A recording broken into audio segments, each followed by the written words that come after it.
అంబేద్కర్ కోనసీమ జిల్లా అంబాజీపేట మండలం ముసలపల్లిలో జగ్గన్నతోట ప్రభల తీర్థానికి ప్రజలు పోటెత్తారు. 11 గ్రామాలకు చెందినటువంటి ఏకాదశ రుద్రుల ప్రభలు అలాగే వీరభద్రుడి అలంకరణలో ఉన్నటువంటి అంగరంగ వైభవంగా జగ్గన్నతోటకు తోడుకొని వచ్చి కొలువు తీర్చారు. సాంస్కృతిక సంస్థ చైర్పర్సన్ తేజస్వి ప్రభల తీర్థాన్ని కౌశిక నది దాటుతున్నటువంటి దృశ్యాన్ని వీక్షించారు. ప్రాచీన జగ్గన్నతోట ప్రభల తీర్థాన్ని కూటమి ప్రభుత్వం రాష్ట్ర పండుగగా ప్రకటించడం పట్ల ప్రజలు సంతోషంగా ఉన్నారని తేజస్వి అన్నారు.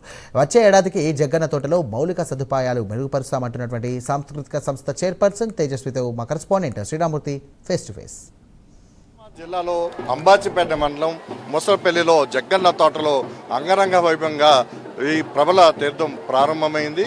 ఈ జగ్గన్న తోట ప్రభల తీర్థానికి ఒక ప్రాచీన చరిత్ర ఉంది. దీంతో కూటమి ప్రభుత్వం దీన్ని రాష్ట్ర పండుగ ప్రకటించింది. గత సంవత్సరం ఇదే ప్రభల తీర్థానికి వచ్చిన సాంస్కృతిక చైర్పర్సన్ తేజస్వి ఈ విషయాన్ని కూటమి ప్రభుత్వం దృష్టికి సీఎం చంద్రబాబు అలాగే డిప్యూటీ సీఎం పవన్ కళ్యాణ్ దృష్టికి తీసుకెళ్లి ఈ పండుగకి ఒక రాష్ట్ర పండుగగా గుర్తించాలని చెప్పి విజ్ఞప్తి చేశారు. ఈ మేరకు మంత్రి కందుల దుర్గేష్ అలాగే స్థానిక ఎమ్మెల్యే గిడ్డి సత్యనారాయణ అలాగే తేజస్వి వీరి ఒక్క కోఆపరేషన్ తోటి మొత్తం రాష్ట్ర ప్రభుత్వం ఇది రాష్ట్ర పండుగగా ప్రకటించింది. ఒక ప్రాచీన చరిత్ర కలిగిన ఈ ప్రభల తీర్థానికి ఇప్పుడు ప్రస్తుతం అంగరంగ వైభవంగా ప్రారంభమైంది.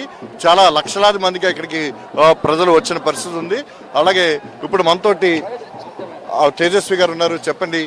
ఇది ఒక పండుగ వాతావరణంలో ఉందండి. ఈరోజు ఇక్కడ ఇదే చోట 475 సంవత్సరాల నుంచి జరుగుతున్న పండుగని ఈరోజు ముఖ్యమంత్రి వర్యులు నారా చంద్రబాబు నాయుడు గారు దీన్ని గుర్తించి ఇది మన రాష్ట్రానికి సంపద, కేవలం కోనసీమ జిల్లాలకే పరిమితం అవ్వకూడదు, ఇది రాష్ట్రం అంతటా కూడా స్పిరిచువల్ టూరిజంని పెంచడానికి కానివ్వండి, దేశవ్యాప్తంగా ఉన్న భక్తులను ఆకర్షించడానికి కానివ్వండి, దీనికంటూ ఒక రాష్ట్ర ప్రభుత్వ గుర్తింపు కావాలి అన్న ఉద్దేశంతో ఈరోజు రాష్ట్ర పండుగ ప్రకటించడం, దానివల్ల ఇక్కడ ఉన్న సౌకర్యాలన్నీ మెరుగుపరిచే దిశగా మేము కేవలం అడ్మినిస్ట్రేటివ్ అప్లిఫ్ట్మెంట్ మాత్రమే ఈ సంవత్సరం చేయగలిగాము. నెక్స్ట్ ఇయర్కి ఇన్ఫ్రాస్ట్రక్చర్, అడ్మినిస్ట్రేటివ్ ఇంకా వివిధ రకాలుగా ఇది ఎలాగా ఇంకా మెరుగుపరచగలమో అవన్నీ కూడా చూసి కోనసీమలో జరుగుతున్న ఈ జగ్గన్నతోట ప్రభల తీర్థాన్ని రాష్ట్ర వ్యాప్తంగా ఒక ఘన చరిత్ర కలిగిన ఈ పండుగని ప్రతి ఒక్కళ్ళు కూడా దీనిలో పార్టిసిపేట్ చేసే విధంగా అన్ని వసతులు కూడా కల్పించే దిశగా మేము ప్రయాణం చేస్తాం. ఇప్పుడు మీరు చూసారు కదా, లాస్ట్ ఇయర్ చూసారు, ఇప్పుడు చూసారు, ఏమైనా మెరుగు కనిపించిందా?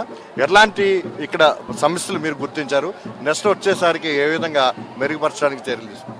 లాస్ట్ ఇయర్ అండి నిజం చెప్పాలంటే ఖచ్చితంగా బెటర్మెంట్ ఉంది, కానీ ఫుల్ఫిల్గా చేయలేకపోయాం. ఎందుకంటే మాకు డిక్లేర్ అయ్యింది స్టేట్ ఫెస్టివల్గా 8న, పండుగ వచ్చే 16th. జస్ట్ 1 వీక్ గ్యాప్లో మేము కలెక్టర్ గారితో, ఎస్పీ రాహుల్ మీనా గారితో, ఎంపీ గారు, నేను, మినిస్టర్ గారు మరియు ఎమ్మెల్యే గారు అందరం కూడా చర్చించి 11 గ్రామాల నుంచి కమిటీ సభ్యులందరూ కూడా వచ్చి డిపార్ట్మెంట్ అందరితో కలిసి మాకున్న రివ్యూని, ఫీడ్బ్యాక్ని చెప్పగలిగామండి. నేను ఇందాక చెప్పినట్టుగా అడ్మినిస్ట్రేటివ్గా కొన్ని అప్లిఫ్ట్మెంట్ అంటే సెక్యూరిటీ పరంగా కానివ్వండి, ఇక్కడ లేకపోతే ఈ బయో టాయిలెట్స్ పెట్టించడం కానివ్వండి, ఇవన్నీ లాస్ట్ ఇయర్ వరకు security, traffic management, crowd control అవన్నీ మేము తీసుకున్న ఫస్ట్ ప్రయారిటీ.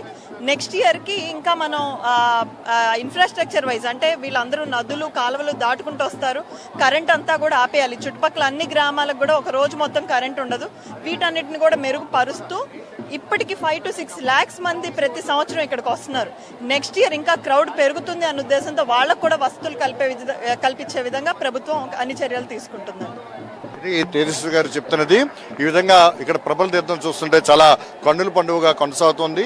చాలా పెద్ద సంఖ్యలో ప్రజలు తరలి వచ్చారు. అయితే ఇప్పుడు కౌశిక నది దాటి ఇక్కడ ప్రభలు ఇప్పుడు ఇక్కడ జగ్గన్న తోటకి చేరుకుంటున్న పరిస్థితి ఉంది. ఈ జగ్గన్న తోటలో ఒక ఏకాదశ రుద్రులు 11 గ్రామాలకు చెందిన ఏకాదశ రుద్రులు ఇక్కడ కొలువు తీరుతారనేది నమ్మకం. ఇక్కడ 476 సంవత్సరాలుగా ఈ ప్రభల తీర్థం కొనసాగుతున్న పరిస్థితి ఉంది. ఇప్పుడు ఇలా చూసినట్లయితే మనం ఈ కొబ్బరి తోటలో ఎలాంటి గోపురం అలాగే గుడి లేదు. అయితే కేవలం ఇది పెద్దాపురం సంస్థానంలో అప్పుడున్న జగన్నాథరాజు అంటే జగన్గా ఇదవుతారు. ఆయన ప్రారంభించిన ఈ తీర్థానికి జగ్గన్న తోటగా ఇక్కడ వాడుకలోకి వచ్చిన పరిస్థితి.